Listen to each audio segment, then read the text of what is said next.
Welcome to Limbo. My name is João and I'll be your host. My curiosity does not fit in a box, nor does this podcast. In each episode, we'll enter a limbo to discover more about the person on the other side, both in Portuguese and English, always looking for the unveiling of human potential. Embrace the unknown with me. After all, Limbo awaits.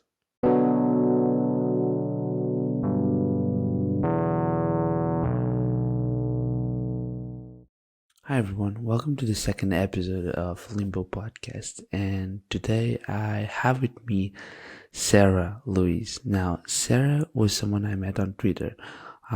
We kind of connect there because I was looking for more women to interview. I wanted the second episode to be with a woman, and someone pointed her account as a personification of beauty, friendship, love, everything that I feel like it's part of this season that we are in, right? The holiday season.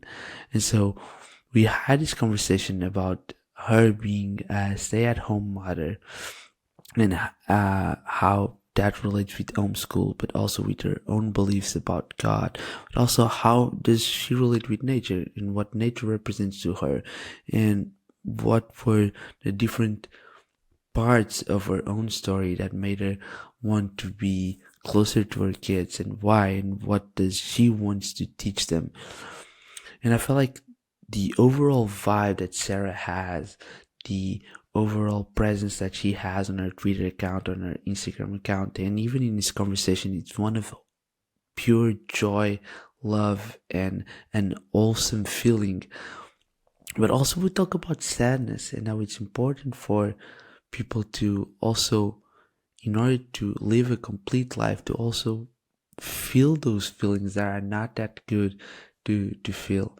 And this is the perfect example on why I love this podcast, because contrary to previous podcasts where I have a specific theme, just being able to just hang out with someone that loves their kids so much and just discussing that was just such a great opportunity. I'm really grateful about this episode. I'm slightly sick while I'm recording this, so a lot of the times if you're looking at the video, you'll see me mute myself and go cough.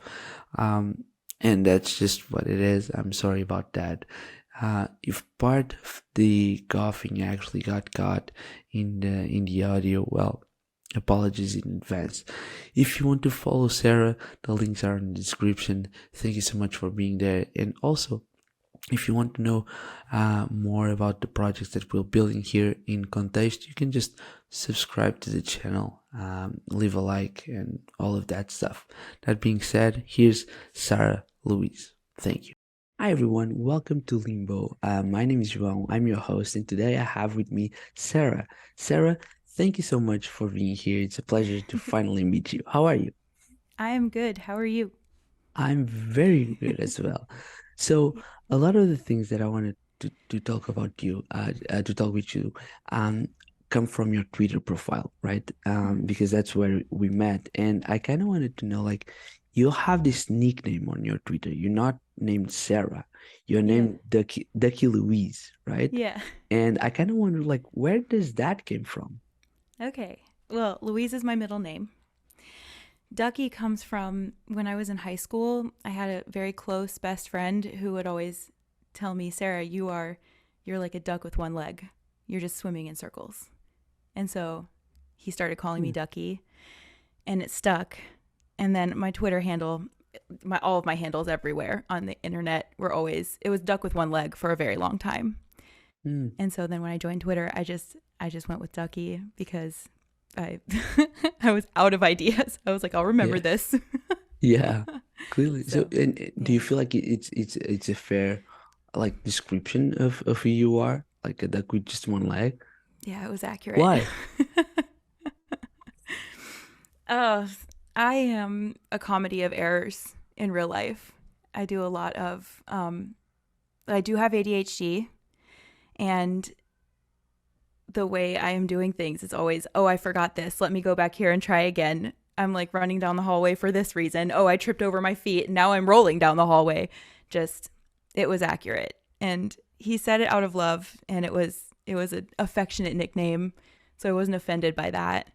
And yeah, I don't know. It's nice to have friends that can see that about you, and instead of like picking on it, they're like, "We see you. You belong here. It's okay if your brain barely works." I don't see that. So yeah. Oh God. I don't think that's the case, definitely. But it's funny because one of the things that you mentioned already, two topics that I feel like going through your profile and reading your stuff, like I feel like nature is a big part of who you are, Mm, and also like friendship, and in particular, like the type of vibe I get from everything that you post online is this very wholesome vibe, and part of it I relate with friendship. So I guess my question would be like, how do you relate with nature and how do you relate with friendship? oh, that's such a sweet question. Thank you. Thank you. um, I think that when it like nature, both nature and friendship are like lifelines to me. Like I feel like nature, so the way I see God, it's like he made everything and he's the creator of all of this. So I walk into nature looking for him.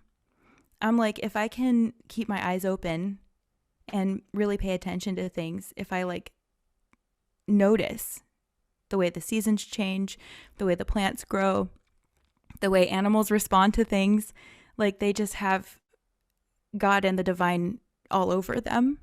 And so if I can pay attention to that, then I might get to learn something. Hmm.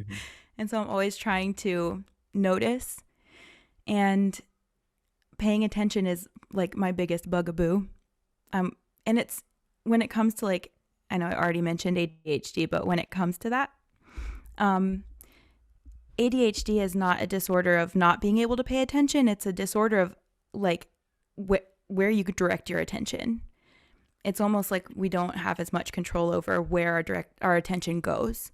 And Hmm. so I can get really hung up on things. And if I don't intentionally say, I'm going to look at this now, like there has to be an intentionality about it. So nature is that part of that for me. Like I'm going to Mm. intentionally look at this, and I'm going to see Mm. if I can see God. I used to play a game with my kids, and I had a mentor who used to play a game with me that was like, I see the king. And we look for things like, do you see the king? Do you see him? If you pay attention to this, can you see where God touched something over here, where he's got a lesson for you over there? So that's probably the thing that draws me into nature the most. Mhm. And then when it comes to friendship, I'm so into people. I want to know. I I used to hate small talk so much because I was like, just get into the deep part already, Mm. just tell me everything. I'm here for it. And as I'm getting older, I'm realizing that small talk is like where the trust begins to grow, where you Mhm. show people that like you're not insane. Yeah. Like I can do this back and forth with you, Yeah, and until you we feel can do that comfortable. for as Yeah. long as it takes, to be like, I'm a trustworthy person.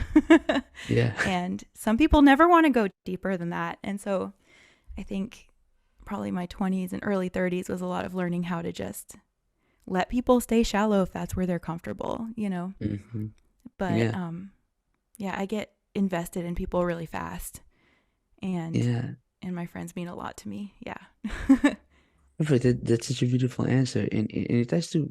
I love that how you went straight to God. Like, you have this whole um Twitter post series about actually friendships in God, and how you had a moment, not just friendship, but you had a moment in, and I would love for you to tell this story, but you had a moment where you had a bunch of friends in high school, if I'm not mistaken, and Mhm. all of you went separate ways. Do you mind, and you relate that Yeah. with God? Do you mind telling that story?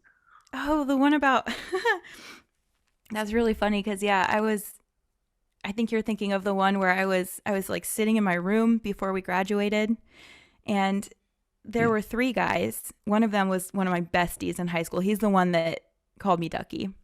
And we were close. He was like a true platonic brother. I don't know if you read far down enough. There's a story that I tell anytime anytime people start having the debate about whether guys and girls can be platonic friends, I always go straight to him Mm-hmm. um, in my mind, because there was a time period where I was in college and I used to come back. It must have been a summer when I was still living at home. Like, I was in college but home for the summer, and I was working at a factory to save up money to go to Australia for a semester. Mm-hmm. And he was working at the factory with me. So after our workday, I'd usually go over to his house, and sometimes I'd spend the night. And I realized, like, I had very poor situational boundaries. Like, my physical boundaries were awesome, but my situational boundaries were just, I was like, whatever. But it was fine. And what I always go to is how I used to go to sleep in his guest room, and he'd Mm-hmm. come tuck me in, and then he'd leave. He'd go to the door and he'd say, "Good night, you princess of Maine, you queen of New England." He'd shut the light off and just leave. And that's how our friendship was. It was so wholesome. Has always been that way the whole time. And Mm-hmm. I'm like, maybe I got a little spoiled by that. But it like laid the groundwork for what I would expect out of people. I'm like, you're going to Mm-hmm. treat me this way, and I'm going to treat you this way. And we're going to have a really rad friendship. Yeah. And for the most part, it's kind of worked. Yeah. Um, so he was my good friend, and then I had my other bestie, and there were two other guys that were best friends with him that I always just thought were so cool in high school, but like we never actually were great friends until after high school. So it was such a silly thing Okay. that I sat down on my floor and I was like listening to Vitamin C. Did you ever hear those songs? The graduation song? I'm not sure. So because we have it's related with God and religion in Portugal, we have something called vitamin C, but it's like this book with songs that you usually play in mass. So I'm not sure Oh, if this is the same thing it's that not, but that's okay. really cool. I didn't know that. Oh, Well, that's now you awesome. know. Yeah. No, she was a pop singer. And so there was a really popular song around the time that I graduated that was about graduating. And Okay. I'm like, this song was like written just to make me cry. I was like, this is rude. You can't be like producing this like the year that I graduate. Maybe it was, I don't know if it was the year that I graduated, but we listened to it a lot. And it had a lot of samples in it from high schoolers who were graduating, just like Oh in the wow. song, talking about leaving their friends and never seeing each other again, and how much they'd grown together. And, you know, with like Pachelbel's Canon and D like playing in the background in this really emotional way. And so I was listening to that and I was just like, I can't lose touch with my friends. Just angsty teen stuff. But I said it to God. And we didn't have MySpace back then. We didn't have Facebook. Hmm. We had AOL Instant Messenger. um, Yeah. but it was ridiculous to think that I would stay in touch with them because we weren't that close. Like, the one that Hmm. called me Ducky and I were close. That was a reasonable expectation. But the other ones, just not so much. And it's crazy to me that we're all almost 40 now, and we are still friends, because I actually became friends with them more after high school, whenever we'd all Hmm. come back to our hometown, Hmm. and I would go over to my one friend's house and they'd be there, and then we got those hours in. We did a lot of trespassing and like laying in the grass and counting shooting Yeah. stars, that kind of thing. And Yeah. and yeah, so we're all besties now still, and I just can't believe it. And it's great. It's wonderful to have people that have known you for that long Hmm. and to go back to that. And you might hear my cat. I That's have an fine. angry cat yelling. That's fine. Yeah, Anyways, so I yeah. feel like I always feel inspired about friendship stories, um, Mm-hmm. because I feel like it's such an important thing in our lives, right? And I feel like I don't know, ever since I remember, I've always valued the treasure that it is to have people around you that support you, that love you, and that Mm-hmm. are not part of your family. Because, like, sometimes it may be easy if you have a great family, and I'm fortunate enough and blessed enough to have a good family and a great family, but it may be easy to think, well, maybe they just think this high of me because I'm part of their family. And Mm-hmm. when you meet a group of people that that challenges you, but also cherishes you and tries and is there for you. That's not blood related. It's a different kind of relationship. So I always feel inspired by that and by those stories. And I also feel inspired by people that have a great connection with God. And as someone that has had a whole journey around spirituality and around religion and around God. And one of the things that really stood out is I was looking through your profile, seeing a bunch of things related to that, and I can't help but wonder, where does that belief, that like that fire came from? Was that something that is it related like to your education? Did you had any moment where that emerged? Can you give us that story? I just, I think that I'm a person. Well, first of all, I need him. Like, I have to, like, I can't. Somebody said the other day that, someone on Twitter the other day said something about atheism being boring. and, and I was sitting there and I was like, yeah, materialism is the most boring worldview I can imagine. And I'm so sorry to the materialists, no shade. I just cannot hang. Like, I can't, I wouldn't be able to find the motivation to just like do dishes. I Mm, just, I couldn't do it. The story for me of Jesus, of God becoming man, the idea of there being a God who created everyone, becoming man and coming to earth to redeem, becoming one of us, to understand us and redeem, to show us that he understands us and redeem us. I just can't imagine a better story than that. I've never been able to. I was raised Catholic, and I I don't know. I always loved the Lord. I just always did. I'd always talk to him before I went to bed. And that relationship and understanding grew and changed so much throughout my life because I was a Catholic who was raised in the Bible Belt. Um, I don't know how much you know about the different like pockets of American culture, but I you don't don't. know. If you want to give me context, I would love to. Yeah. Um, so in the Bible Belt, it's mostly Protestants. Okay, Where I grew up, it was mostly Baptists. got it. Um, That I do know the my difference. very different. And a lot of Baptists that I grew up with were convinced I was going to hell because they think that Catholics are going to hell and are not Christians.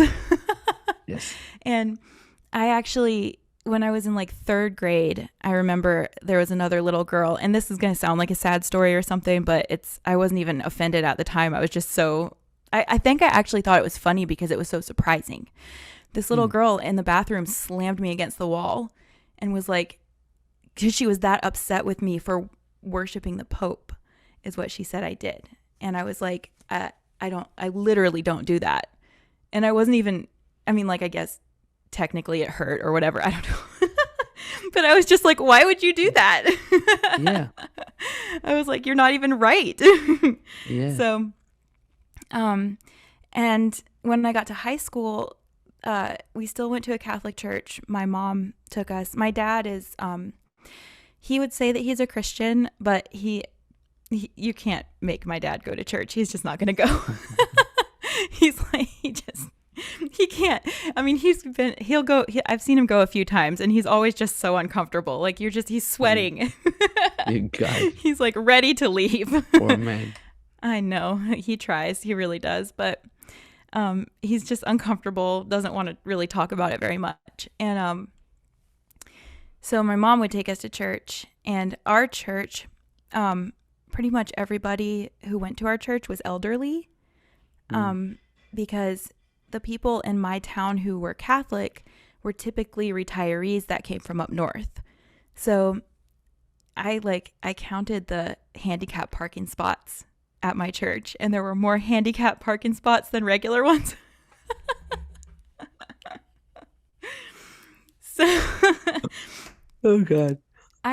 there was there may be like three other high school students that went to that church, that went to my school, and like really only one who took it sort of seriously. And Mm. that guy actually ultimately became the valedictorian at our high school. He was super sweet. Good friends with him. but he was the only one. And the church leaders one time decided that they wanted to do like a youth retreat Hmm? for the youth group. For the three people in there. It was just me and that guy. It Oh, was just two us. people. It was Perfect. just us two and a bunch of priests all weekend. Perfect. So it was really, somehow it was really boring and also in pockets really interesting Mm, because it was mostly just a lot of me hanging out in my room by myself. mm. Because like, what was I gonna do? And then every Yeah. now and then I'd like stumble into like the common area and find a priest and like ask him a bunch of questions. Yeah. So that's what it was like in high school. And then I also went to a lot of like Baptist youth groups because that's just what was there. And Mm. that was kind of an interesting experience too because they all sort of held me at arm's length because I was Catholic in their minds. So like I was going to hell, Yeah. but I could still come to like the Reliant K concerts with them and stuff. That was okay. Yeah. So I don't know. I think I had the Catholic perspective and then I also had the Baptist perspective. And I did a lot of thinking about like, do I just believe this because I was born into it? And there was that whole process of like, what do I really believe? What is actually the truth? Because that matters a Mm. lot to me. I don't want to be out of alignment Mm. with that. So it's always an ongoing process. And I guess that's just the way life is. Yeah. That's what I found. Like, whenever someone tells me that their relationship with God is an ongoing process, that's when I'm like, okay, so this is worth talking about. Because I feel like the moment that you stop trying to develop that process is because you have, like, you suddenly, I'm not saying that you are, but you might be trapped into a dogma, whatever it Hmm, is, hmm. right? Yeah. Because if life goes on and you continue to grow in your own life, then it Hmm, means that your relationships around you will change. If your relationships around you will change, well, your relationship with God must change as well, hmm. right? Because you value different things, you have Yeah. different beliefs, you have different experiences. Hmm, So that makes a lot of sense. And I feel like, yeah, I'm happy because sometimes, and I'm not saying that that was the case, but sometimes when I see someone that has this very strong fire, I call it fire because that's to me that's what it looks like. This warmth, this good warmth. I love it. Like, I love being by the fire, so that's why I use fire. Like, I have two candles lit in here because I want to be aw. close to that fire. And Yeah. when I feel like someone has that, it's either because one, they're already in that process of this is an ongoing relationship and Hmm, I'm always trying to get closer to God, or hmm, is because they have this like almost blind belief about it. And it's not that I don't like blind belief, but I hmm. feel more comfortable talking with people that admit that it's Yeah. an ongoing process. Yeah. And it's actually like one of the reasons why I wanted to talk with someone like you in this episode is because this will be out around Christmas. And I feel like a Aw. lot of the times, yeah, and one of the reasons I want to talk about God is because I feel like a lot of the times we kind of forget the original meaning of Christmas, or Hmm, what is supposed to be celebrated, right?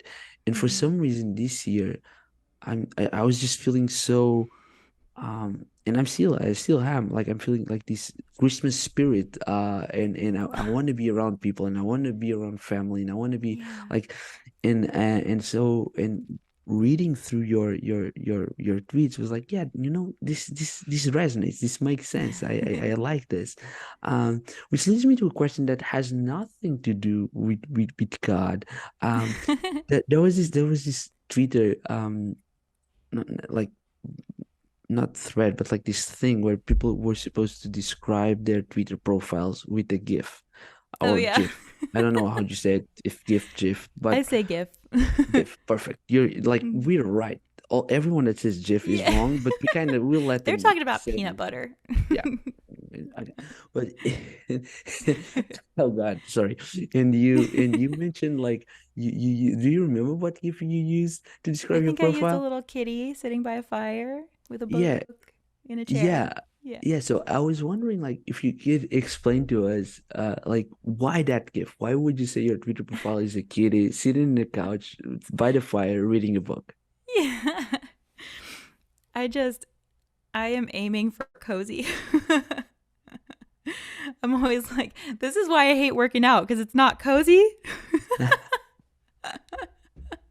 Oh my Like, God, if I have to that make it cozy or it's not going to work. that makes a lot of sense, actually. Yeah. I'm like, this is the vibe I want. Also, just cats. I am, I like animals. I like all of them. But lately in our family, it's just been like cats in a really ridiculous way because my daughters just keep drawing cats. And like, they started this game when they were like 2 and 4 years old called Kitties Forever. And it is still going. Oh wow, We're like, when they said kitties forever, they meant forever. they meant forever. So it's a little bit of a running like inside joke with my family. Yeah, The cats that's and the books and the flames, just kind of. but but it's funny because the I feel like aesthetics plays a major role on in a bunch of different things. In fact, like there's this whole I have this whole like not finished thought around beauty and around how we lost touch with beauty in these last few years as Mm-hmm. like civilization, as society, and that has led us to some dark places. Um and so aesthetics to me are very important. And if we scroll through your profile, like you have a beautiful profile. Like you Aww. curate the kind of yeah, for real. Like the images that you use are always so wholesome, full of great colors, very beautiful. The pictures on your Instagram, of animals, of all of these different things. And I was kind of wondering, what's your relationship with this? Why do you take like why do you care about making it this pretty or this beautiful? Or is it just something Oh, that you do I out just of have to have it. Like beauty points to God too. Like I just need everything going in that direction because I mean, and it's funny too because I'm not really like I lean melancholic. I have like a really? very yeah. Like Oh it might wow. be surprising, but I really do. Like I cry a lot. Like it's kind of a ridiculous amount. And I just I don't know, something about the way that God made me. It's like I have to cling to these things. I have to cling to nature and friendship and beauty. And I never want to come across like my brother. My brother told me I made a lullaby for my girls. Um, it's called Kitty Up. It's about kittens because it's for them. And it's actually really cute. My husband produced it, and so it's got them like making little cat sounds in the background and stuff. And my Oh banner wow. on Twitter of a cat is what I made for the album cover for that. Like album cover, it's just one That's song. so cute. That's so cute. So, but I showed my brother, and he was like, "Sarah, this is so twee." And I was like, "What is that? I've never heard that word before." And he was like, "I can't believe you've never heard the word twee because that's like 98% of your aesthetic." And so I had to go look it up, and it was like saccharinely syrupy sweetness, kind of like a little bit like Zoe Deschanel, like Mm, whatever her thing is. yeah. And I was like, okay, I could see this. But I really try not to aim for like if things are too saccharine, it's off-putting to me Mm, because it feels dishonest. mm, Um and I think it is because I do lean melancholic in this way. So I'm always looking for things to be meaningful, and beauty is meaningful and nature is meaningful. And I don't know. I feel like in a lot of ways things aren't so meaningful unless they acknowledge the sad things too. mm, Um so somebody on Twitter the other day told me that they resonated with my like brand of happy sad. mm-hmm. And I was like, yeah, yeah. Yeah, because I feel like So, so that's such an interesting thing to discuss. Um, so what I feel like for most of my life, I would say until I met my girlfriend probably and started dating with her.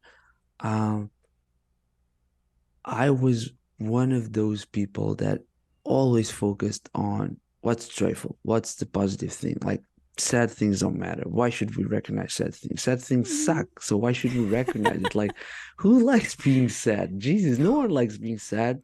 Screw that. And I feel like when I met her, uh, she was kind enough to say, you know, sometimes you should just allow yourself to feel that as well and see Mhm. where that leads you. I was like, why? That makes no sense. Why should I feel sad? God, are you trying to Yeah. like in my head, I was like, why are you trying to pull me down? That makes no sense. Right. Mhm. And then eventually I got to a moment where I I kind of went and tried it and I realized, oh, okay. So this Yeah. is part of life too, Yeah. right? And I feel like a lot of the times when people have this belief in God or are very positive about something or have like this positive nature, um they they they refuse to look at the sad things, right? And Mhm. because they refuse to do that, like they're not living life as completely as Mhm. maybe those who do feel both things, right? Mhm. Mhm. And so that's very interesting. I love the happy sad Yeah. idea. Yeah, I know. Did you ever see that there was a Pixar movie called well geez, now I can't Inside out, remember. inside out. Inside Out, thank you. I was like I cannot believe I'm blanking on this. That's right. Because at the end it was like joy and sorrow go together and I was like, "Yes. Good Yeah, job, Pixar." I was already dating her when I saw that movie. I was ready for that Yeah. movie because probably if I Yeah. had seen it a few years ago, I was like, that makes no sense. Why should the sadness be there? She laid the foundation for you. Yeah. Yeah, of course. But yeah, I'm happy about it. Well, so I guess that one of the main topics that I would like to discuss with you is just this whole idea of some staying at home mother. I think I'm pronouncing it right. I'm not sure if it's You some or are. not. Perfect. Yeah. And and so first of all, for those like me, I had never heard of that acronym. Like I do know what staying at home mom means, but I never heard of the acronym, and I had no idea Yeah. that that was like an idea, meaning a thing that people would resonate with. Mhm. And so I kind of wonder if you could explain to us like what that is or how you define that, and maybe uh answer to the question about how did you make that decision? What were the pros and the cons, and maybe give us also an overview on what's your current situation right now. You mentioned your kids a bunch of times, so give us that part of the Mhm. story as well. Yeah. Okay, well, I always knew that I wanted to homeschool. So, gosh, I don't know. I'm trying to think Why? back like oh, well, there I had a mentor in college. Her name is Rebecca. She's just wonderful. I love her so much. And she was Love homeschooling to her kids. Rebecca. Yeah. She was homeschooling her kids when I was in college. She had a college-age daughter. So, I was in school with her. And she also had her younger kids were like still in high school, so she was homeschooling them. And I guess I was just around a lot of moms who were homeschooling and I was seeing Mm, I mean, I was of course drawn to a lot of the wholesome things that I was seeing there. And um some of my best friends had been homeschooled when they were younger. I also had a pretty rough experience with public school myself, and I have a lot of really big feelings about that. ooh, Yeah. So, I don't know. I just felt like I didn't want to send my kids into that. I've gotten less like puritanical or whatever about it as we've all gotten older, you know? Like when I was younger, I was like, this is so bad. Why would anybody send their kids to public school? And now I'm like, I've grown a little. I'm like, I get it. I get it now. It's okay. I might use it at some point. I don't know. Um, Maybe for high school. Because I was always pretty diehard about no, like we can get enough socialization as homeschoolers. And I heard all the arguments from other homeschoolers. I watched how they did it. And now that I'm older, I think that I'm seeing it, I'm seeing where it could be tricky to get as much socialization as I feel like teenagers need, depending on a lot of different factors. So I've always said that if it became isolating for us or something, we just wouldn't do it. Even when I felt really strong, like even more passionately about it than I do now. Even then I was like, if this is isolating us, it's better to be in public school than be isolated. But gosh, I love Charlotte Mason. I love reading about pedagogy and, you know, like different teaching styles and having the freedom to tailor things to the way my kids learn specifically. I love that we found a homeschool co-op, and so I can know all of their friends' moms and have like a strong relationship with all of them. It's just a really sweet thing. I like being this heavily involved. It has its challenges, like for sure. And to me, stay-at-home mom just means I don't work out of the home. So like I'm just here. But that doesn't mean that we're always at home. So like we're out a fair amount. Like we have their homeschool co-op. My oldest is in jujitsu, you know, like we try to cobble their little activities together and things. How many kids have you? Do you I have have? 3. Yeah. Can you say like the ages just so we can have an idea? Yeah. My oldest is 11. My middle is 9 and my youngest is 6. So Perfect. it's kind of wild because my oldest is in middle school already. Like, I'm sorry, who gave him permission? I can't make him stop growing. Yeah. Stop And it. Stop it. just put a brick on his head. And my kids are Yeah. all really tall too. So there's like, I can't even pretend to myself that they're younger. Like my Yeah. oldest is already starting to be like taller than some like on the shorter side adults, you know? And I'll be like, oh my gosh, I can't believe he's taller than his Aunt Crystal already. And people will be like, yeah, but she's kind of small. And I'm like, okay, but he's still taller than adults now. It's weird. Yeah. So That's so that's cute. So happening. Yeah. yeah, so I would love to get into the homeschool part. Mhm. But I also wanted to go back to the part of staying at home, mom, because and the reason why I picked this issue is because and I'm going to read because I actually wrote about this. Mhm. So I'm looking at here because I have my notes here, and the reason why I wanted to talk about this with you is because I feel like there's a lot of people that are not staying at home moms that Mhm. comment on staying at homes Oh, moms, that's right? interesting observation. I think that's true. Yeah. So there's and I feel like a part and both of them usually are very extremes. Like you have these extremes where people coming from who think that it's bad for the women for the women doing this for the women doing this because it makes no Mhm. sense and they should focus on their careers and they will come a moment where they will regret about it and all of that stuff. So you Mhm. have that side, then you have the opposite side, which usually are filled with men saying that well they should well no it's a good idea but not saying Yeah. out of a place of love or compassion, right? Right. They're saying it out of a place of I don't know, stupidity probably. uh that would be my bad. And so and I remember looking at you and thinking, oh, so this is the perfect moment for me to have someone that actually is living through this comment on what it is like. So I guess that I don't have a particular question. I just wanted to hear your comments on all of this and on what is it like to be a staying-at-home mom and how you feel about it at all.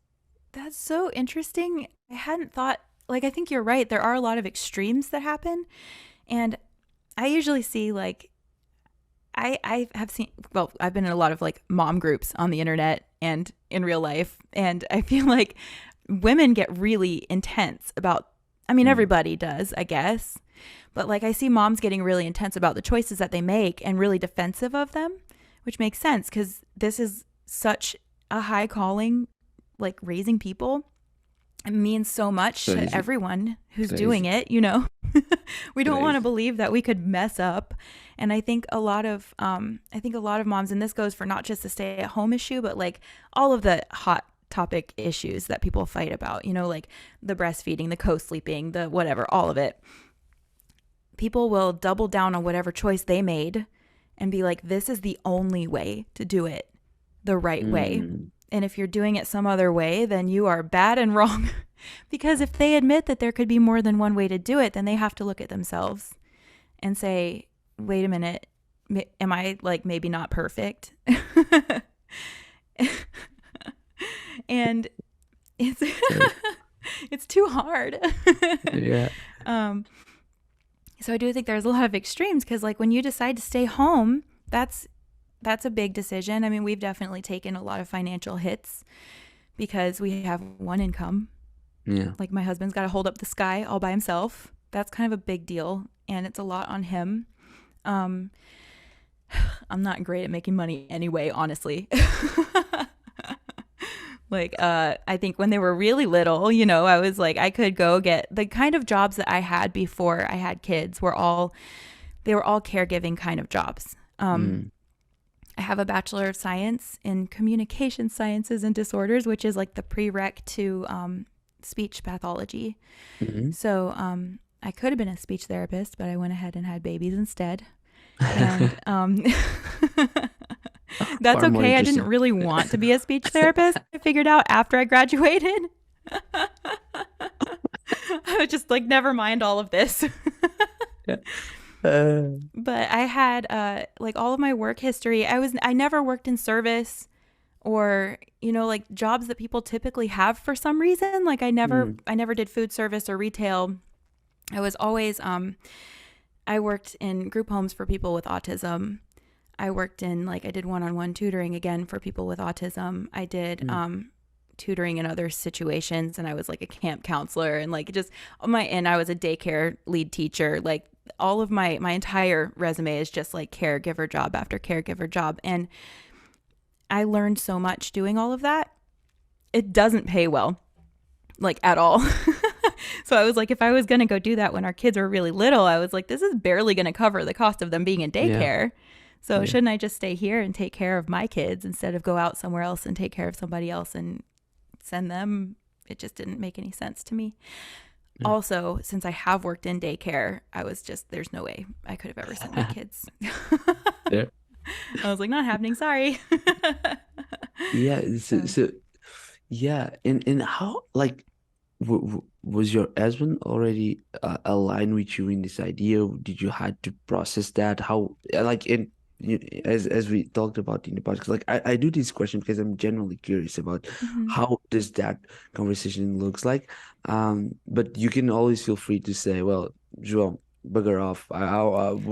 You're mingling too much. Okay, and No, that's totally you're fine. totally fine. None of these questions are all completely in my comfort zone. I'm good. Perfect. Um, I feel like I've seen a lot of moms say, like, there's somebody that I follow on Instagram. I don't know if you've ever heard of the girl named Blake. She has a podcast called The Crappy Christian, and she's great.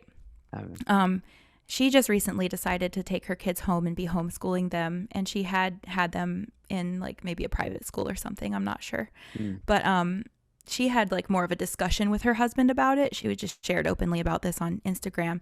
And I think a lot of people have that kind of dynamic where they wait for their mm, husband to come on board, or they wait for themselves to change their minds. mm, I always wanted to homeschool, and my husband is just, I feel so spoiled in so many ways when it comes to him, because there's just something about our personality types, and the communication has always been really easy, and getting on the same page has always been really easy. And so I mean, that's not to say we've never had a conflict, yeah, of course. but we work them out like in the moment. Like I don't think I ever walk around just like, oh, we've got this unresolved thing hanging. Um, so I think I've just been really like lucky and blessed in that way. So when I said I want to homeschool the kids, like he was just like, all right, you're already here. And I'm like, okay. He's like, go for Awesome. it. So that's just what we've done the whole time. Yeah, Yeah, yeah. that's That's been awesome. our experience. That's Mhm. that's so great. So, um, education. Let's go Mhm. into that. So you Okay. mentioned that. So just to, okay, some context. Mhm. You're talking with someone. I kind of skipped this part when I was introducing myself to you, but after working as a corporate trainer, I spent the rest of my years until now working on education because Mhm. I don't like public school. Oh, Okay. okay. Yeah. In fact, I'll be on the record. I hate public school, and Yeah. it's funny. And so, I mean, I have a whole thing about like a bunch of like newsletters and blog posts and salons on what's wrong with education. Okay, Hmm. so you're clearly talking with someone that's in the phase of maybe in a few years I'm like, you know what, maybe I can. I reach the high level where you are, where you're like, you know, Yeah. I kind of see why people would do that, Yeah. but not right now. uh You're but right. but but all of the projects that I have in terms of education focus on how can we improve, how can one we improve public education. The second one is Mm, like I work with an homeschool school in the US, mm, and so you said that you didn't had a great experience in school, and that mhm, influenced you about like having that decision very soon on, I'm going to homeschool my mhm. kids. Can you tell a little bit about that? Well, I was diagnosed with ADHD when I was 10 years old, um, in a time when girls weren't diagnosed as much as Mm, boys. I wasn't really disruptive so much as I was spaced out. yeah. I was daydreaming because school was very boring. And I had some teachers that I really loved. Um, and I had some teachers that, I mean, I don't know if you saw this post that I made the other day on Twitter where I was talking about when I was in third grade. And I was, oh gosh, now I can't remember how it started. I was talking to a friend. And so I got moved away from the friend because I was, well, in that case, I was being disruptive because I was talking. Yeah. Because people are always more interesting to me than anything else in the world. So I got Same. moved to somebody next to somebody else, made a new friend over there. Now that's a problem too. Got moved again. And this just repeated itself until my teacher couldn't take it anymore. So she moved me into the corner by myself. And my cat's yelling at me again. It's fine. um, and so then I was still, I mean, I'm not saying I was always bored in class or always like secretly reading a book instead of listening to the teacher, but it probably took more to engage me. And so I did have a book that it was one of those desks that has like the like space for stuff inside. Mm, And so I like yeah. pulled my book out and I was like reading it to myself, and she noticed and she took it. And so then she moved me to someone else's desk. No, wait. She took the book, and before she moved me to someone else's desk, she had my book now. So I took a pencil. I remember this. I took a pencil case out of my desk and I sharpened my pencil into it until the whole pencil case was full of pencil shavings. And then I took pipe cleaners and I wrapped them around my fingers until I made like a bunch of little snakes out of them. And I was sitting in my desk, like inventing little stories.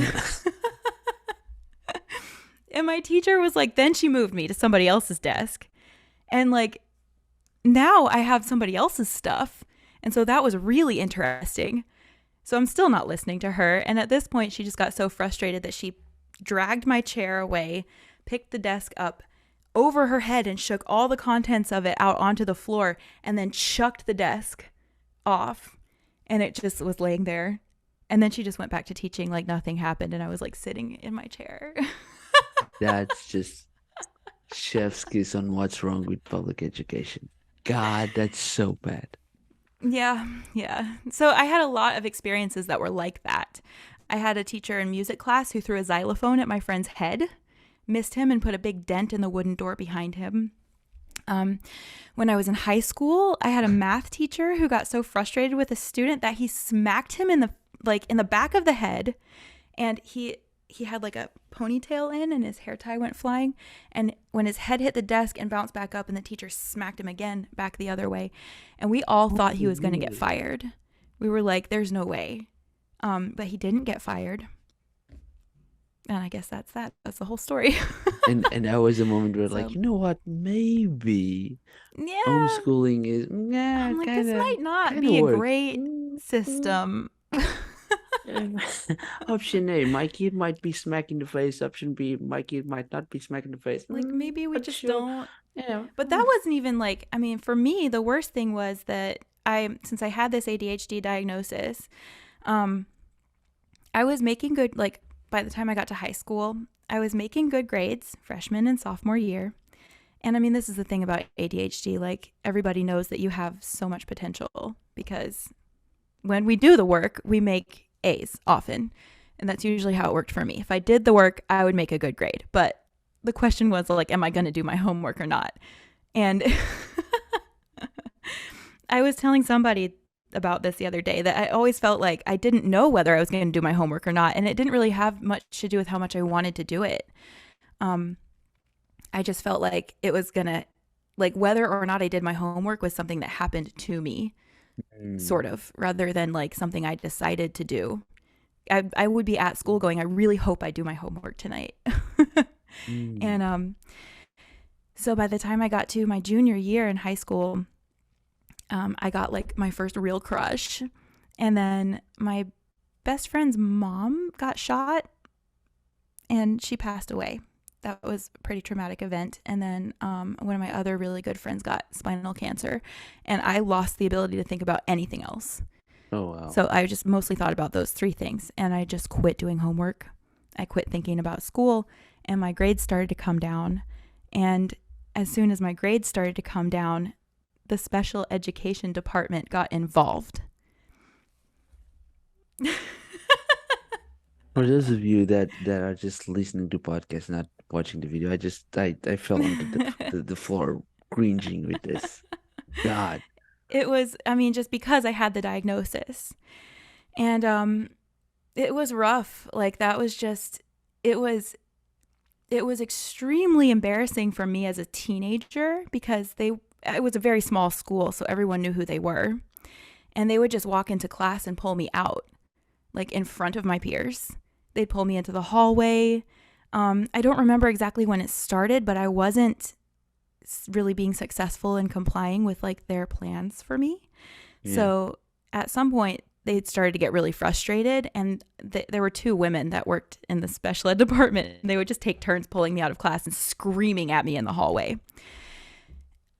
And Which we all know it's a very good pedagogical right, like tactic. Scream at a that kid, helped he'll so probably do much. what.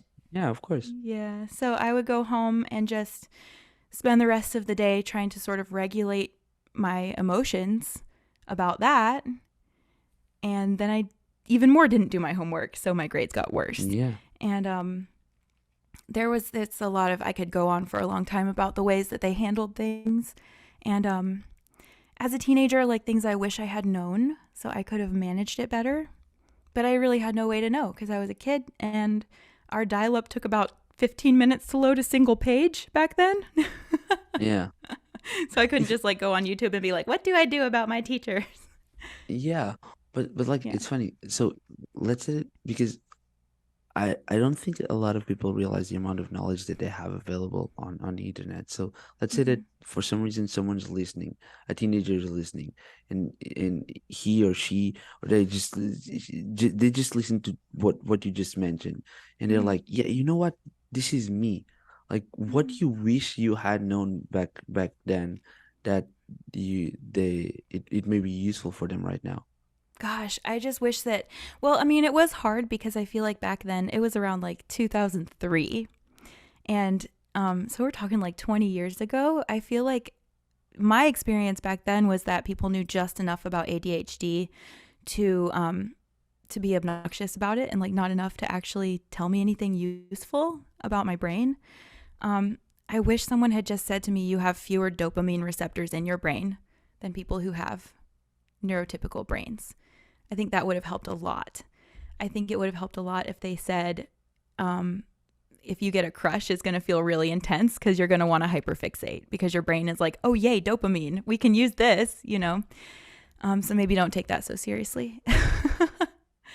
And it was hard. My mom actually tried to get them to just leave me alone, but they said Yeah. legally they had to be involved at that point. So I don't know. I think that, I don't know. I honestly, like, even as an adult, I look back on that and I'm like, I'm not even sure what I would tell my teenage self beyond those two things, Yeah. except to just like try to get through it because it was a really impossible situation, really. Yeah. Mm-hmm. Yeah, no, it's just bad. It's funny because I never liked. I was very lucky. Like I spent my whole life being lucky. It's basically my job is to be lucky. And one of the things that I was looking for was when I went to high school. Um, I wanted to be a musician, as I told you. And so in middle school, I was studying music. Like we had this free program at school where you could learn how to play an instrument. And then when I went to high school, the year that I went to high school, a professional course opened.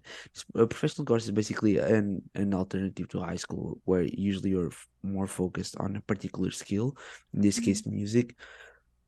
And I was fortunate enough to have actual musicians as teachers. And so the way they connected classes was way different from the typical class that you would find in a public school, because a lot of the times the teachers that are teaching biology, they're not biologists. There are people that Mm-hmm. study biology. There's a major difference, right?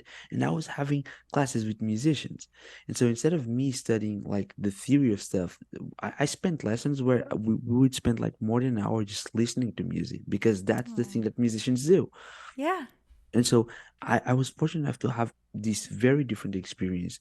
But I was looking at my friends and I was like, how can you even like how are you coming to school every single day if that's your experience? Um and Yeah. and and I thought that it was very bad. And then I started to work Mm-hmm. with like American people and I was like, Jesus, you guys like that's I mean, my friends had it good, Yeah. like Yeah. the amount of stuff that you have in there, God, it's bad. And Yeah. and when I started to work at the Socratic Experience, that's the name of the school I work in. Uh, when I started to work with them, I had a bunch of kids with ADHD. I still have. Mm-hmm. Um, and it was amazing to understand that, like the stories that they told me about how like they were like what was their experience in public school. Like that's frightening. Yeah. Like Yeah. it's really scary. And Mm-hmm. so and I guess that it just I'm so happy that like I'll even though you're in the US, from my knowledge, Mm-hmm. the public school is very bad. At least the way that you're very open to homeschooling, which Mm-hmm. for instance in Portugal that does not happen. Like we Oh. you barely can Yeah. homeschool here. Hmm. Which is a whole thing No. that we're also trying to fight. But Yeah. nevertheless, like it's definitely because I guess it okay. So we have like the bad things in the bad motives on why you wanted to homeschool. Mm-hmm. How about the good things? Like, what are the most interesting things about homeschooling your kids? So before I had my kids, my best friend had a kid way before I did because she had her first daughter when she was like 19. And I was watching the way that was going. I mean, my best friend's a rock star. Her oldest just turned 18. And then she had 4 boys in 3 years. Two of them were twins.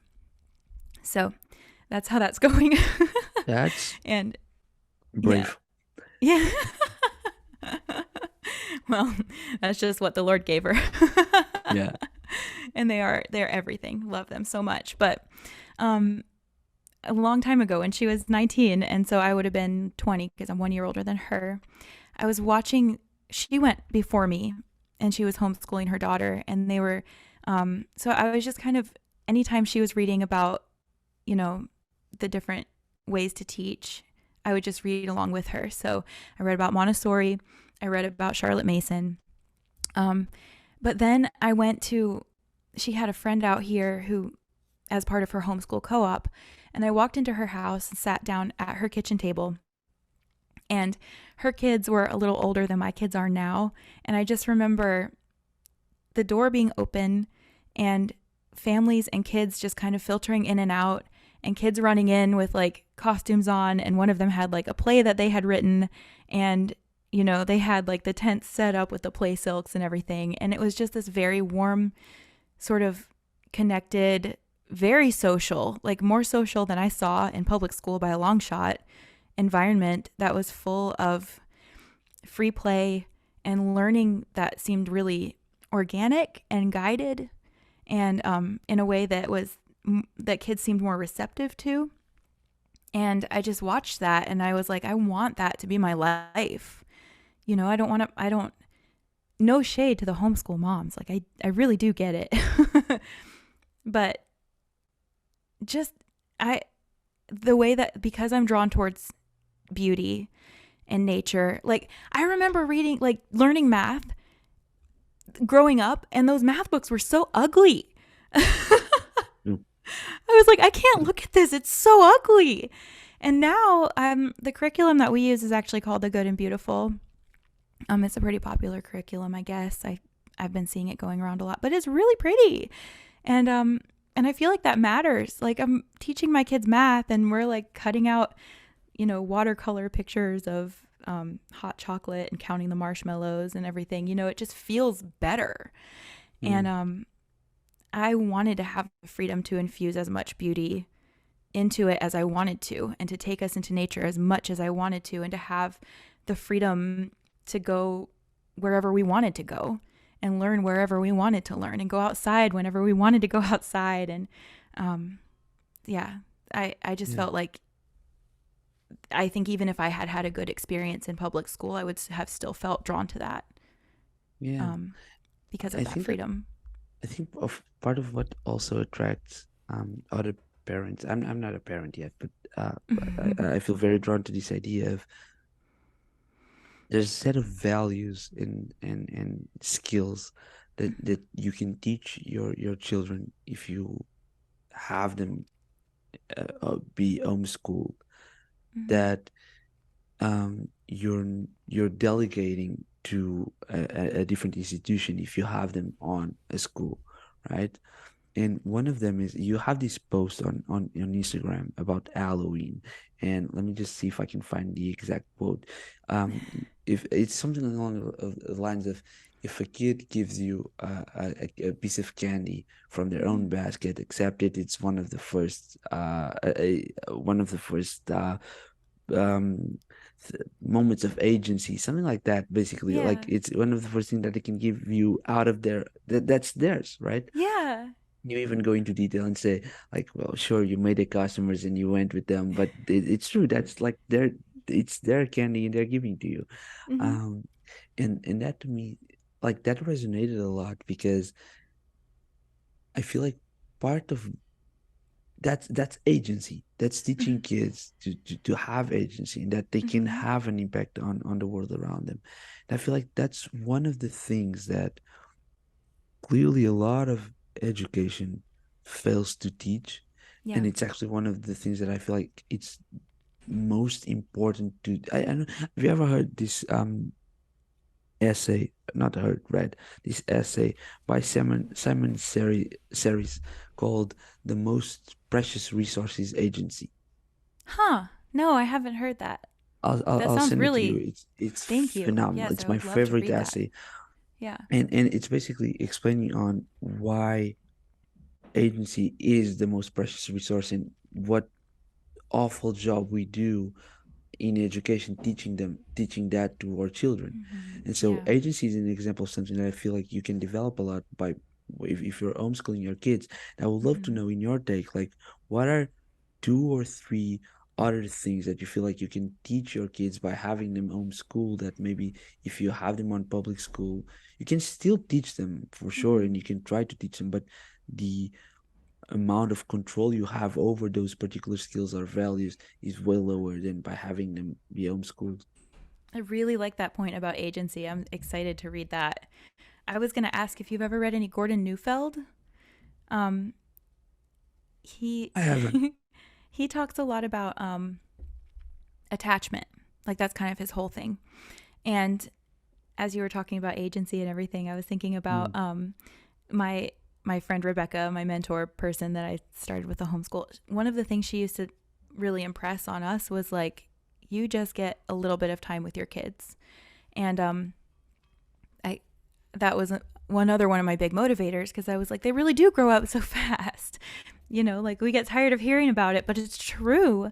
And I think that so as a value, and it like in terms of like instilling, oh, hold on. Hey, who's there? No, I'm doing a podcast. Sorry, love you. That's my son. I love it. Please, can you keep that on the podcast, please? Sure. Yeah, that's Perfect. fine. That was so cute. Oh, thank you. Um, yeah, I was just thinking about attachment. So Gordon Neufeld talks about um, sort of when you foster a proper attachment with your kids, it helps them have an adult orientation rather than a peer orientation. And that means they're looking towards adults to teach them how to act instead of looking towards kids their own age to teach them how to act. And he wrote a book called Hold On to Your Kids, which is so good. Like, I highly recommend. And he talks so much. I mean, it's all about attachment and adult orientation versus peer orientation. And he does give tips for parents who have to put their kids in public school or whatever to maintain that sense of connection while they're gone. But so many problems that kids have that interferes with the development of their character, I think, comes from looking towards their peers to teach them how to act instead of looking towards caring and trusted adults to show them how to act, because they're looking at other kids who are immature and don't know how to act. And it's not it's not an emotionally safe orientation to have, because other kids are fickle and, you know, rejection and bullying are easily prevalent. And kids can weather that stuff if they know that they have that strong connection with their trusted adult. Yeah, So, I feel like. Yeah, go ahead. Sorry. mhm. Oh, perfect. Okay. My bad. My bad. No, Oh, you're that fine. makes a lot of sense, and it reminds me that there's a lot of people that I feel like are very mature for their age, and usually Mhm. these are people that, even kids that enjoy spending more time with adults, maybe because Mhm. of that, they understand that relationship. Well, Yeah. Sarah, I know that we have passed a few minutes of the hour. I'm sorry. I Oh, just lost track of time. I didn't even My notice. It's bad. been so fun talking Perfect. to Okay, you. okay. Yeah. And then I have two more questions if you have the Okay. time. The Yeah, I'm first fine. one is, you posted this, like, I have this whole note-taking system. I'm a nerd on about that, Oh, I think it's great. Yeah. perfect. And like, I tag a bunch of different things. And one of the tags that I'm very reluctant to give is like a quote. So I like quotes, but I read a lot of stuff, but I don't usually like want to save it as a quote. I might save it as a idea, but like a literal quote, that's rare. Yeah. And you posted something on a tweet on Twitter that was like, no, this is going to that folder. And I'm going to read that because I want your comment on this. So Okay. you wrote, I quote, I'm convinced that part of our responsibility as parents is to understand exactly who our children are, to stay Mhm. updated on that as they grow and change, and to love that person, that real person, relentlessly. This is just beautiful. And Oh. I just wanted to know, like, if you have comments on this, like, why do you think that this is your responsibility as parents? Wow, I forgot I said that. I'm like, that the sounds the really the, good. the wonders of having like other people go through your stuff online. Yeah. Yeah, I do believe that. I do believe that. I don't remember what exactly triggered me to say that. I might have been thinking about how um one of the things that happens with family, I think one of the pitfalls that families can fall into is they think they know you, and maybe they do, but because like we were talking about before, relationships change and growth continues. And and my family has been pretty good about this, and I'm thankful for them for that. And also, a lot of my friends have been really good um, at letting me grow and change. And I think that that's maybe like a skill that we can sort of foster, is like letting people grow and change, noticing when they've grown and changed, so that we're not just continually pigeonholing them and sort of pushing them down into that place where they used to be. Yeah. Because life is all about growing and changing continually. And so there was something my brother said to me one time about, and this is probably a quote from somebody like famous or something, who knows. So if someone recognizes it, but the idea is like you can walk across the room and come back a different person. And I think about that a lot because, you know, how often have you walked across the room and been having a thought about something and you have your breakthrough like right before you open the refrigerator? Yeah. And you're like, oh my gosh, like something clicked and I get it. And now I'm going to be different forever. You know, like we can change so much, even just moment to moment.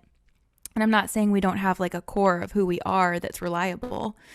But yeah, I think that those changes, there's something too that Going Godward says on Twitter a lot that I think is just really precious, where she's noted that one of the best compliments you can give someone is, oh gosh, now I'm going to get it wrong. But it's something like, Then, I always knew this is who you were, or like, I see you becoming who you were meant to be, that kind of thing. And yeah. I think that's what we're all trying to do. Like, that's part of our, like, the meaningfulness of what we're here to do in life is to continue to be grown into the person that we were meant to be. So, yeah. That's beautiful. Thank you, Sarah. Well, it was very nice talking with you. I have one last question. It's the question that I ask everyone. And it's related with the name of the episode. So, um, not the episode, sorry, the podcast. The podcast is named Limbo. And my question is, have you ever been in a limbo in your life? And if so, how did you get out of it? Like, hold on. I I, think I took that really literally, like when you're playing Limbo, like you're going okay, under. it might be. If that's the Have I scenario, been in a limbo? you can do it. Well, I I don't. never got very Right far in now. Limbo because I'm really tall, actually. Like you Okay. can't tell, but like Okay. I was always out first. Okay. um, I'm very short, and I still couldn't get far with the limbo. So you're I'm like you're still beating me. um, can you define for me yeah, a little bit yeah, more? of Like, what does course, it mean to be in limbo? of course, yeah. So the way I think about it is just that in this state of unknown, where Mm-hmm. like you're basically you don't know what's the next step. You're not Mm-hmm. in one place, but you're not in the other. Where you're kind of in between something. Yeah. And I feel like that's a state that happens a lot.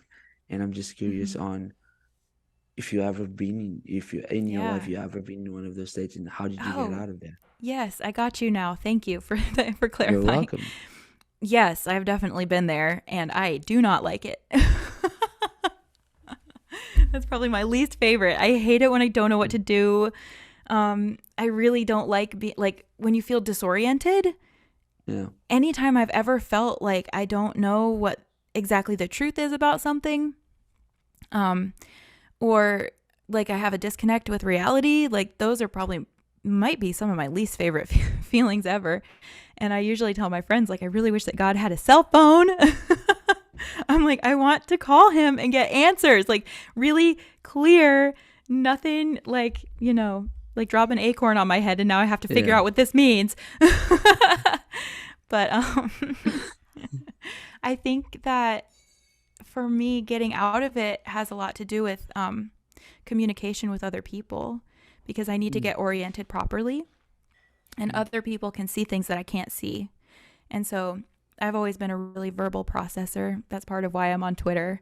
And I'm like, I'll throw this idea out here, and some people will push back. Some people will push back reasonably. Some people will push back unreasonably. That's weird. But I will get all this input and I'll weigh it. And, you know, I'll pray. I don't ever hear anything audible. Sometimes I'll be like, okay, God, I'm ready to hear your audible voice. Talk to me. And then I'm like, just kidding. Don't. I didn't mean it. So, Yeah. yeah. And it's usually just time and talking and more Perfect. time sometimes. And I think that usually when I'm in that place, I know that it feels like you're walking through like the dark woods. And I'm like, I know if I just keep walking, I'm going to come out into the sun again. Phew, it's not a fun place to be though. Yeah.